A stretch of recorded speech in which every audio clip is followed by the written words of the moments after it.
salut vous.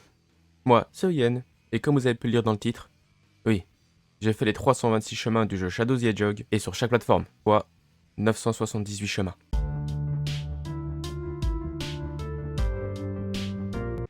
Avant de commencer, une petite explication sur le jeu. Shadow the Hedgehog est un jeu sorti en 2005 sur PlayStation 2, GameCube et Xbox. L'histoire suit Shadow qui cherche à savoir qui il est, suivi de l'invasion de la Terre par Black Doom et de son armée. On doit donc parcourir les différents niveaux afin d'avoir des réponses. Bon, c'était un bref résumé, passons à la suite. Alors, quand je dis 326 chemins, il faut savoir que dans ce jeu, à chaque fois que vous êtes dans un niveau, vous avez 2 ou 3 objectifs. Une mission héros, une mission d'arc ou une mission normale. Chaque mission va vous emmener à un niveau différent, et chaque cheminement, quand on fait le total, ça donne 326. Si je dois être honnête avec vous, les 326 chemins, on n'en a pas besoin. Pour vraiment finir le jeu, il suffit de faire au moins une fois chaque boss, ce qui nous donne 10 chemins, pour ensuite débloquer la dernière histoire, et là vous aurez fini le jeu. Donc maintenant vous vous demandez peut-être pourquoi j'ai fait ça, mais surtout pourquoi je l'ai fait 3 fois. Tout a commencé dans une période où je faisais pas mal de jeux Sonic, donc forcément, il y a un moment, il fallait bien passer par Shadow. La première version que j'ai eue, c'était sur PlayStation 2.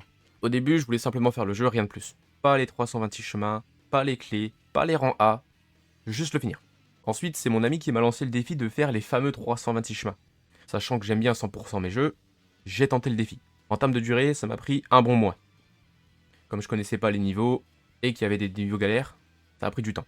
Ensuite, je vais pas mentir, je comptais pas du tout y retourner. Ne serait-ce que même le refaire, c'était mort. Et un jour, en faisant le tour des magasins d'occasion par chez moi, je tombe sur la version GameCube, pour pas cher. Je la prends pour rigoler, et encore une fois, c'est mon ami Nabucco qui m'a dit « Bah du coup, tu le refais ?» J'ai dit non, j'ai tenu un jour.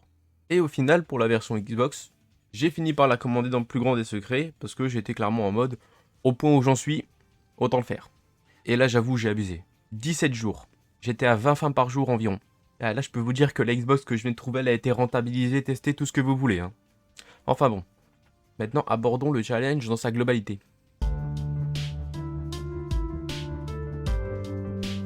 Si je devais donner mon avis sur le jeu, je dirais qu'il est sympa. Après, je vais pas mentir que 326 chemins 3 fois, il y a une forme d'attachement bizarre avec le jeu.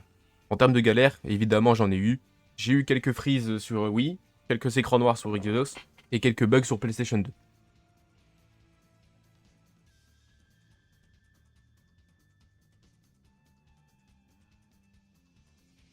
Mais honnêtement, le plus énervant, je pense que ça a été Mad Matrix et sa mission d'arc. Ceux qui connaissent le jeu, vous savez.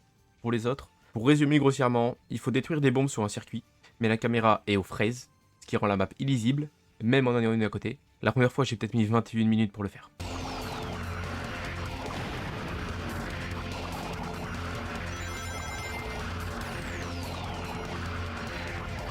Après, sur GameCube, j'ai fini par le maîtriser, à tel point que j'ai ma propre map maintenant, et que sur Xbox, c'est littéralement une promenade de santé. En termes d'organisation, j'ai essayé de varier pour un peu casser ce côté répétitif.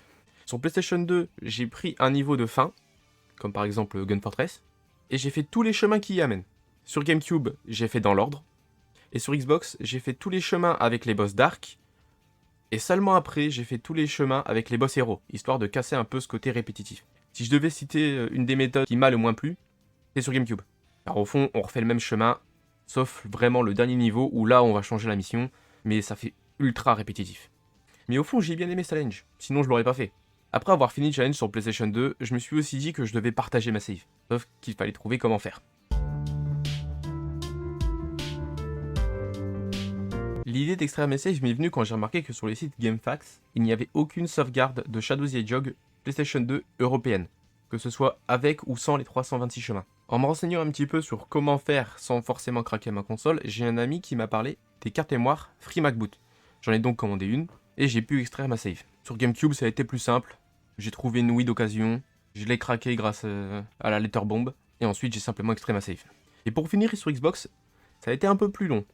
En me renseignant, ça ne parlait que de hack, chose que je voulais un petit peu éviter. Mais comme dans tous les cas, il me fallait un câble pour lire les clés USB comme des cartes mémoire, j'ai d'abord tenté le coup de simplement copier la sauvegarde dans la carte mémoire et de voir s'il existe un logiciel pour la lire. Et il se trouve que oui, il y a Fat Explorer qui permet au moins de l'extraire. Je préviens les gens qui voudraient s'en servir, c'est une version d'essai et on ne peut pas écrire sur la clé. En tout cas voilà, c'est comme ça que j'ai fait pour extraire mes saves, ils sont maintenant disponibles sur GameFAQs. Alors évidemment, ce challenge, quand on y réfléchit, il m'a rien apporté. J'aurais pu mettre du temps ailleurs. Mais honnêtement, je reste fier de ce que j'ai fait. J'ai réussi. Des gens peuvent profiter de mes saves. Bon, maintenant il reste plus qu'à espérer que Sega ne les remake pas parce que j'aurais pas l'air bête. Enfin voilà, c'est tout pour cette vidéo. J'espère avoir réussi à bien expliquer et à condenser. J'espère que ça fait pas trop réciter.